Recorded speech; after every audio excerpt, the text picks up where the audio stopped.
Assalamualaikum warahmatullahi wabarakatuh. Salam sejahtera. Terima kasih kepada rakan media yang hadir.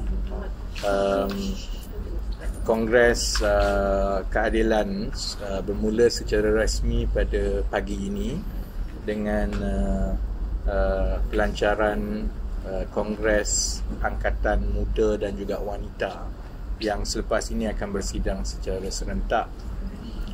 InsyaAllah saya ingat Kongres Keadilan yang malam ini akan bermula secara di peringkat pusat pula. InsyaAllah tidak ada kejutan seperti Kongres Bersatu lah, Perhimpunan Agung Bersatu kan. Tapi ini persimpangan yang unik untuk keadilan sebagai sebuah parti, kerana ini tahun pertama Datuk Seri Anwar menjadi Perdana Menteri dan sebahagian daripada pimpinan keadilan diberikan tugas dan amanah untuk mengetuai portfolio di dalam kerajaan. Dan saya ingat perbahasan di peringkat wanita dan angkatan muda dan juga perbahasan di peringkat pusat makan banyak tertumpu kepada soal-soal membina negara. Dan dia mungkin tidak panas dan mungkin bosan dan itu juga sesuatu yang perwakilan kami kena biasakan, kerana sebelum ini perbahasan Kongres Keadilan ini selalunya memang panas, memang kontroversi, tapi ia satu peralihan yang perlu berlaku bahawa sebagai parti utama di dalam gabungan kerajaan, tumpuan adalah untuk kepada soal-soal bina negara dan soal rakyat. Jadi selebihnya saya silakan Saudari Fatlina, Saudara Adam untuk bagi sedikit ulasan, kemudian kalau ada soalan dan kami boleh jawab. Terima kasih. Assalamualaikum warahmatullahi wabarakatuh. Salam sejahtera, salam Malaysia Madani. Saya rakamkan ucapan terima kasih kepada Saudara Rafizi, Timbalan Presiden, Saudara Adam Adli, Ketua MK. Alhamdulillah, majlis telah pun selesai dirasmikan pada pagi ini untuk Kongres Wanita dan Pemuda, dan selepas ini bermulalah sesi yang sangat penting bagi kedua-dua sayap untuk memulakan sesi perbahasan dan khususnya ucapan dasar sulung kami sebagai parti yang menjadi sebahagian daripada kerajaan perpaduan pada hari ini. Mesej penting hari ini adalah bagaimana tema Kongres kali ini memaknai reformasi menjulang madani diterjemahkan dalam perbahasan yang kali ini seperti mana yang disebut oleh Saudara Rafiz tadi, temanya, nadanya dan bagaimana moodnya juga sudah berbeza. Kalau dulu moodnya adalah pembangkang, hari ini kita adalah kerajaan. Jadi pastinya tumpuan perbahasan ini akan menjadi komitmen besar di peringkat kami, khususnya parti yang menjadi sebahagian daripada kerajaan perpaduan. Terima kasih. Assalamualaikum. Berhormat Rafizi, berhormat Fatlina, rakan-rakan media yang hadir pada hari ini, rakan-rakan pimpinan yang lain. Saya ucap terima kasih atas kehadiran. Dan pagi ini yang kita tahu dihadiri oleh kedua-dua sayap wanita dan Angkatan Muda Keadilan. Ini memang tradisi biasa dalam Kongres Nasional.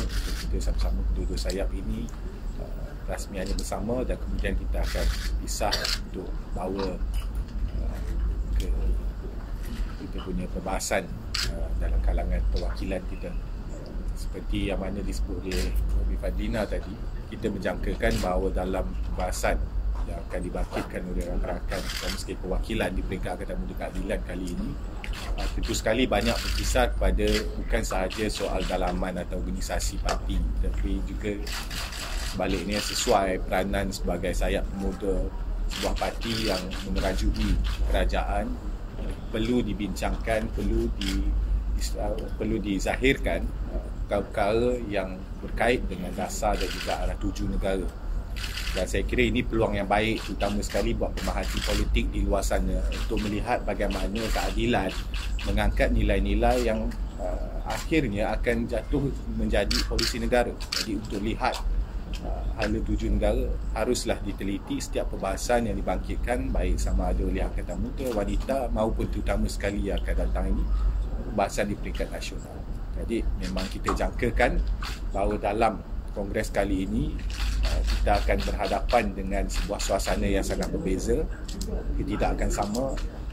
Kita sudah pun maklumkan terutama kepada pembahas untuk elakkan daripada sifat defensif dan terlalu banyak menyentuh isu-isu politik, sebaliknya menumpukan terutama sekali corongnya ke arah bagaimana kita boleh jadi tambah baik kepada kerajaan. Itu peranan yang kita harus galas bersama-sama. Soal cabaran yang dihadapi terutama sekali sebagai parti pemerintah, itu juga kita akan sentiasa address, dan inilah salah satu langkah untuk kita ambil dalam kita nak kendalikan permasalahan-permasalahan kita. Kita akui ada perkara-perkara yang mungkin sebelum ini tidak dilihat sebagai cabaran, hari ini menjadi cabaran buat kita. Berada dalam keadaan sebagai sebuah kerajaan tidak semestinya meletakkan kita dalam keadaan semata-mata defensif, namun sedikit sebanyak by situational, itulah yang berlaku terhadap kita. Maka kita harus cari strategi yang lebih baik, dan saya yakin menerusi perbahasan dan juga ruang-ruang yang dibuka seperti dengan kongres ini, kita dapat lihat insya-Allah banyak buah-buah fikiran yang bakal ditampilkan, dan inilah salah satu kita punya matlamat dan tujuan dalam kita melaksanakan kongres ini, selain daripada sekali kita dapat. Terima kasih. Soalan? Tak ada soalan? Terima kasih. Ada soalan tak? Any questions? Ya. Boleh tahu lebih banyak sikit pasal kaji selidik yang Merdeka Center tu? Kaji selidik itu sebenarnya perlu dilihat secara time series, kan? Saya tahu sebarang kaji selidik dia jadi modal politik, dan modal politik yang dimainkan dan turut dilaporkan oleh media ialah approval rating Perdana Menteri jatuh. Tapi yang untuk menilai suasana sebenar, kita perlu membandingkan pola sokongan itu juga dengan Perdana Menteri lain sebelum ini. Kita ada 3 Perdana Menteri sebelum ini selepas Datuk Seri Najib, Tun Mahathir, kemudian Tan Sri Muhyiddin, kemudian Datuk Seri Ismail Sabri. Polanya sama. Polanya ialah bermula dengan sokongan yang tinggi, kemudian secara mendadak dalam tempoh 6 bulan, kemudian dalam tempoh 1 tahun dia menurun. Jadi itu bukan perkara yang asing. Sebab itu laporan itu perlu dibaca dan dipahami dalam konteks yang betul. Bagi mereka yang memahami perjalanan kerajaan mana-mana di dunia, bukan saja di Malaysia, memanglah sesuatu kerajaan yang mengambil alih, apabila dia ke arah midterm, populariti dia jatuh. Ini perkara yang sama kalau di Amerika Syarikat contohnya, kan. Dia akan ada pertandingan pemilihan presiden, kemudian 2 tahun lepas itu dia ada midterm election untuk sebahagian daripada kerusi senator, governor dan sebagainya. Memang polanya parti yang menduduki White House pada ketika itu selalunya defensif. Tapi yang lebih penting kalau melihat konteks dia, saya sebut tadi bahawa ia perlu juga dilihat dalam konteks 3 Perdana Menteri sebelum itu. Setiap Perdana Menteri selepas dia jadi Perdana Menteri, dia jatuh kan. Soalnya jatuh banyak mana? Dan pada bacaan saya melihatkan dapatan daripada Merdeka Center itu, sebenarnya approval rating itu adalah lebih baik daripada approval rating Perdana Menteri sebelum ini selepas tahun dia jadi Perdana Menteri. Tapi yang itu tidak dibaca oleh orang. Orang tengok yang itu je sebab dia tak tengok yang lain. Dan yang satu lagi saya ingat yang macam saya sendiri, memang kami ada survey kami sendiri, PKR memang parti yang paling berteraskan data dan survey. bacaan dan juga data kami daripada survey kami sendiri, bezanya dulu kami siarkan, sekarang kami tak siarkan lah, kami simpan sendiri lah. That's our weapon lah kan. Keadaan sekarang ialah popularity itu memang tinggi semasa mula-mula mengambil alih. Dia kekal tinggi sehinggalah sekitar Mei, akibat daripada kejatuhan mata wang.